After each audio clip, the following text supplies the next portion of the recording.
But do you?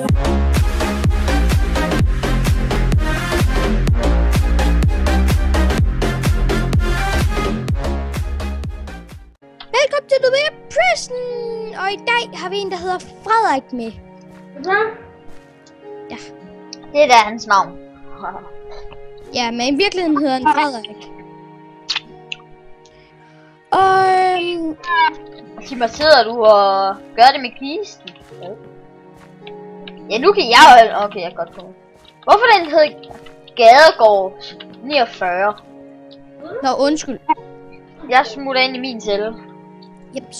Frederik, har du egentlig en celle? Nej. Men du har pengene til det, ikke?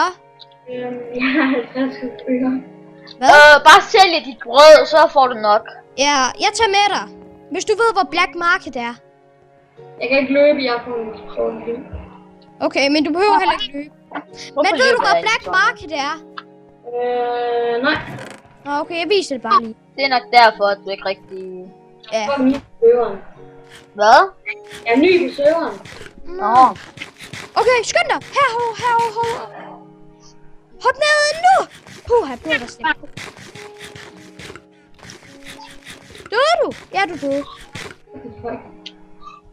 Jeg fik din hjerne imellem. Bare rul, jeg har brød. Det er sjældent. Ja, bare smut over til mig. Jeg holder med på 2. 3. Hey, Frederik her. Nå, hvad så?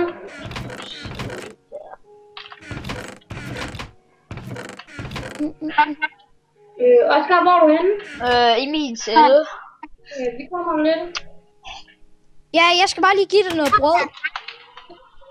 Vent lige. Prøv lige vent, Esk. Jeg venter bare her. Følger du efter mig?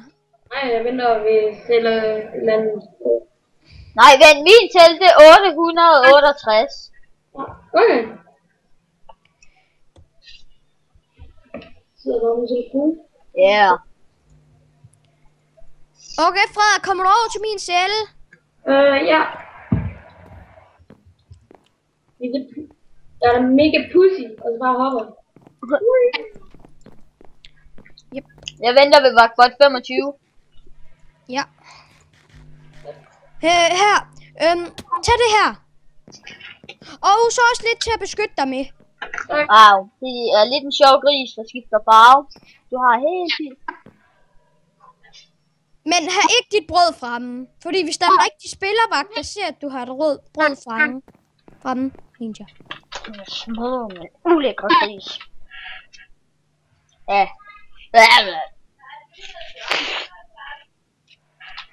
Ej, du støvsuger bare ikke hernede. What the fuck? Ja, det... Okay, Frederik, speed!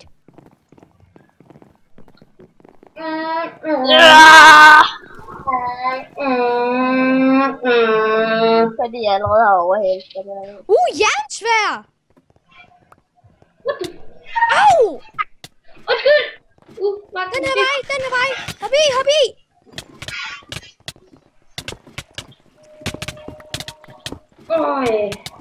Hey, jeg tror lige, jeg dræbte en med jernarmor. Okay, Så taber du ikke dit brød den her gang. Jeg har ikke gjort noget. Nej, jeg har 2 liv tilbage. Ej. Okay, jeg kommer. Nej, hvad sker der? Prøv at Oscar, den her gang får du også noget. Så jeg deler lige mit brød op, så I begge to kan få noget. Vent lige. Ja. Hvis den larmer lige nu, så er det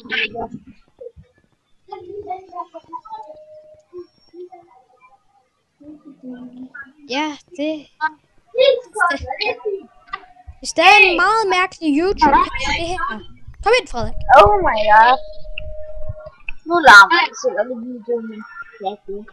Hey, her, kast det lige.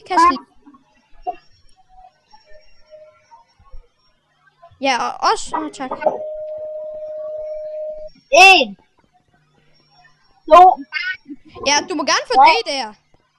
Jeg er blevet. 4. 5. Få det der. 6. 8.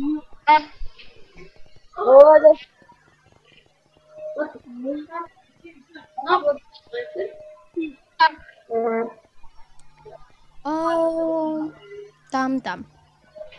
Her. Hvor meget har du egentlig? Hvad? Det er meget. Hey, den larmer. Hvornår vi er det direkte, eller? Ja, Hvad? hvornår er vi udgivet, eller i den her YouTube-video? Frederik, sådan noget spørger man ikke om. Men vi udgiver den, det får du se. Vi spørger ikke om sådan noget. Okay.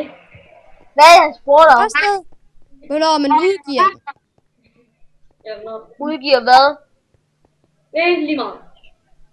Video. Okay, nu tager vi os sammen, ikke? Hvad er der galt med, han spørger, hvad der... Når vi udgiver videoen, det bliver bare i dag. Det er lige meget. Er du i? Ja. Fedt. Tak. Det Endelig. kan bare Danmark kan være, eller hvordan? Shit, du kommer til at se Oscar, det der kan du program. Scheisse. Oscar, kan du ikke komme op til danske spil? Så har jeg 2 brød og 2 stykker weed til dig. 2 brød, 2 weed. Fedt. Ja, jeg er hernede. Ja, altså nej, du ved ikke, hvor man sælger, vel? Mig? Ved du ikke, hvor man sælger? Er det ikke Spawn? Nej, hvor man sælger sit brød. Nej, det ved jeg ikke. Frederik, bare bliv ned dernede, ikke? Så skal jeg bare lige vente på, at Oscar han kommer herover. Oscar, er du her? Nå, hvor er du så? Jeg er der snart. Skal jeg skynde mig lige at tage noget med? Ja.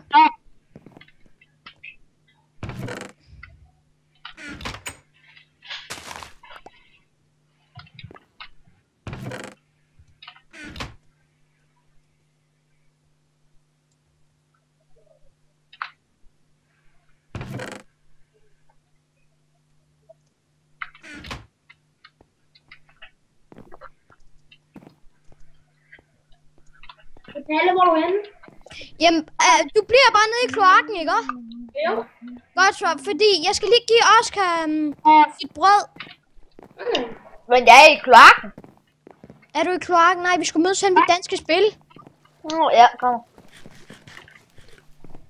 Ups. Nu falder jeg ned i kloakken. Okay. Nu er jeg oppe igen. Godt.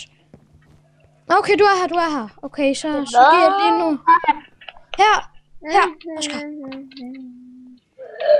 Ligger i planten. Okay, nu kommer jeg. Hvis jeg håber bare, jeg ikke dør.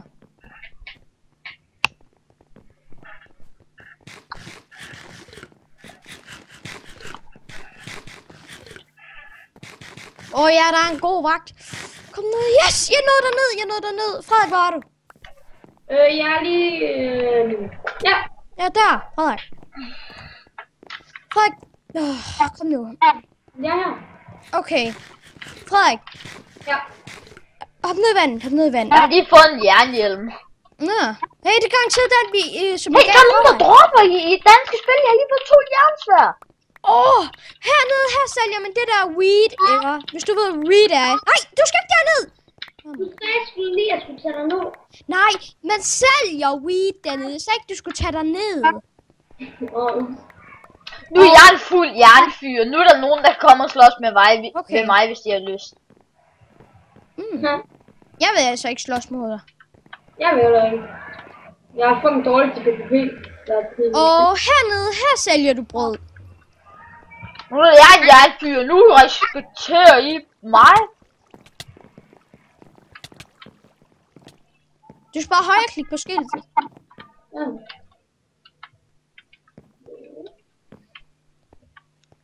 Fuck, jeg har mange penge. Altså, det kan nok være for dig, men for mig og Oscar er det ret så lidt penge. Altså, hvor mange penge har du da? 960,5. Jeg har 50.000. Nej, det er okay. 50.265,5. Der kan man kalde lidt blærerøv eller... Nej, altså du har næsten 50.000. Ja, det får jeg måske efter jeg har solgt alt det jeg har... Jeg glemte det sådan noget. Droppede han også jernrustning til dig, Oscar? Det gjorde han. Han droppede alt muligt jernting. Nu vil jeg gå hen og droppe en stenhakke. Hvorhenne? Ellers så skal jeg gå ned i minen? Nej, det gider jeg ikke. Jeg har allerede 50.000. Puff. Han havde gode ting. Han havde virkelig gode ting. Eller hvad havde han? Virkelig! Virkelig. Han havde gode ting. What the fuck, Kalle? Jamen, han havde sindssygt gode ting. Der var lige en vagt, der slog den ihjel. Eller ham der ihjel. Jeg fatter ikke, hvorfor han ville af med det. Wow, hvis jeg slipper afsted med det her. Afsted. Kom så. Er I danske spil? Når jeg er nede i, der hvor man sælger weed og sådan noget. Jeg er nede og kom derned, der var sådan en vagt, der stod der. Men hvis jeg slipper afsted med det her, så er jeg godt nok heldig. Bare lige hurtigt hen til Hvad er det, du har fået? Jamen, det kan jeg lige kigge, når jeg hen med dem.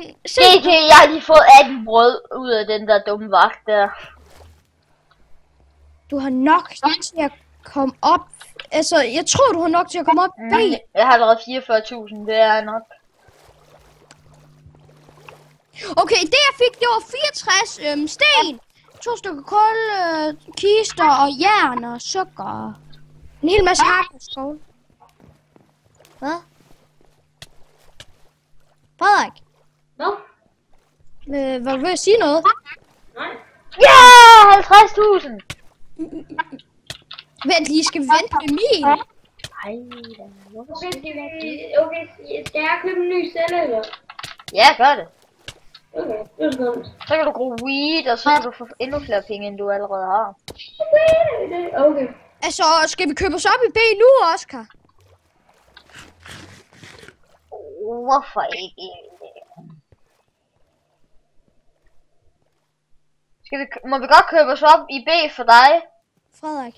Jeg kan se, I bestemmer mig selv. Hurtigt. Så skal det tage som et ja eller et nej? Wow! Hvad var det for et nummer, du havde, Palle? 801. Okay, hvad havde du også? 868. Altså, jeg står henne og er klar til at købe mig op i B. Ja, jeg kommer. Hvad så der, duksedreng? Hvor er du, Oscar? Gustav! Det hedder jeg. Vi mister alligevel alle vores ting af det. Ja. Okay. Vi Okay. venter på det her øjeblik i så lang tid. Så 3, 2, 1, nu!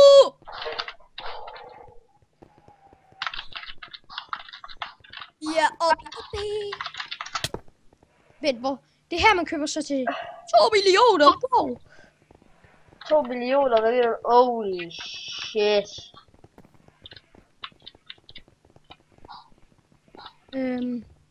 Der var gangene.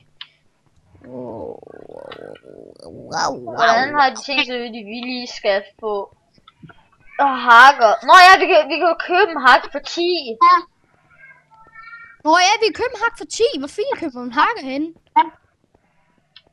Hvor køber man en hakker? Ved ikke. Nå, der køber man det. Okay. Nej, man kan købe en hakke for 25. 15, mente jeg. 25. 15. Nå ja, 15, det jeg kiggede på. Oh my god. Nej. Jeg kunne lige have fået diamond og brød og det. Hvordan i alverden skal vi så lige få penge? Det ved jeg ikke. Hvad så var godt? Så giver man nogle penge. Jamen, hvordan skal vi egentlig få penge? Hvordan fik Oliver penge? Er der en sugarcane farm? Den får egentlig jeg. Jo, vent, jeg ved, hvordan man får penge. Hvordan? Vi går ned i træminen. Træminen, den er bare lige herude. Og... Hvad skulle du sige, Frederik? Får I egentlig jeres ting med? Nej. Okay. Så nu er vi sammen. Shit, det lækker her. Mhm. Hvad? Tror du mit, dit fede idiot? Dit fede. Du sproger en god, Oscar. Du sproger en sproggod. Du sproger en sproggod. Ja, din skaffe. Skaffe. Ja, Hvad er det?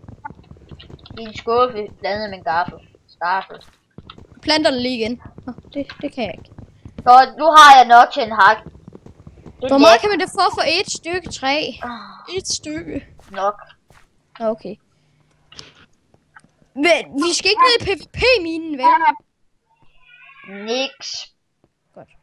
For jeg gider ikke blive stået. Altså, vi er fucking procent. Og det var ondt sagt. Jeg kan sælge det her. Nej, jeg kan kun sælge for 2.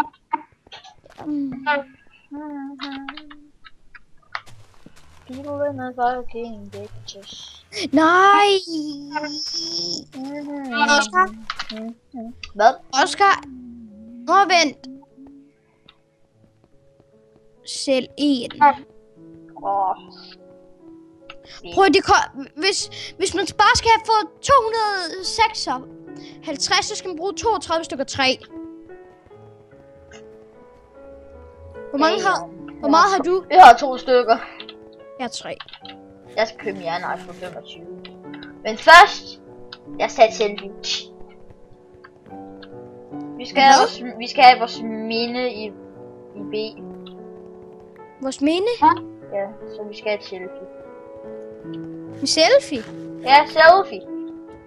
Jamen kom ind. Det kan ikke sælges. Ikke.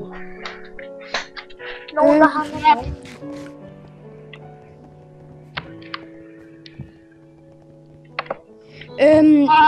En selfie? Ved du ikke, hvad det er? Jo, men hvordan kan vi tage en selfie her? Det ved jeg ikke. Ja, så. Hvor i al fucking verden skulle jeg blive det fra? Svin. Hvor mange penge har du, Oscar?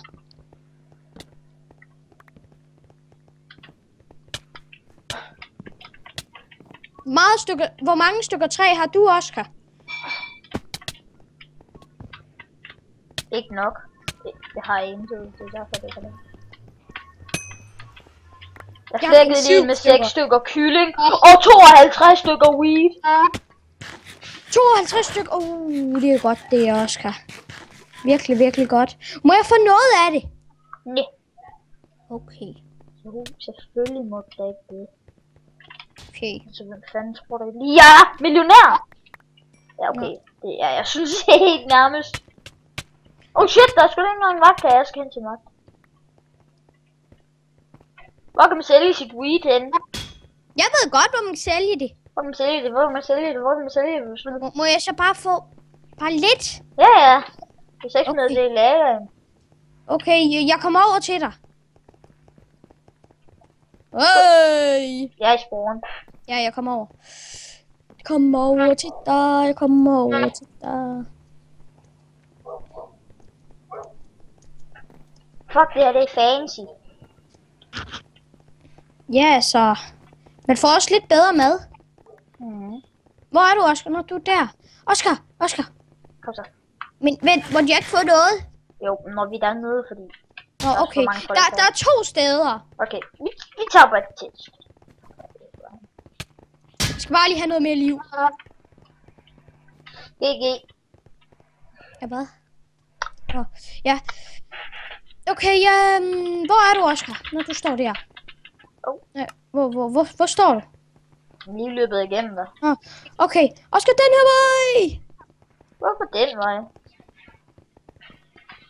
Hvorfor den vej? Nej, shit, nej, det er herhen, det er herhen. Hvorfor den vej? Hvorfor den Altså, vej? Og den, og den, og den, og den. Her har jeg været. Jeg har bare ikke lagt mærke til, at man kunne se det derhen. Jeg vil gerne. Det er herhen. Herhenne! Er det hernede? Nej, det kan man ikke gå ned.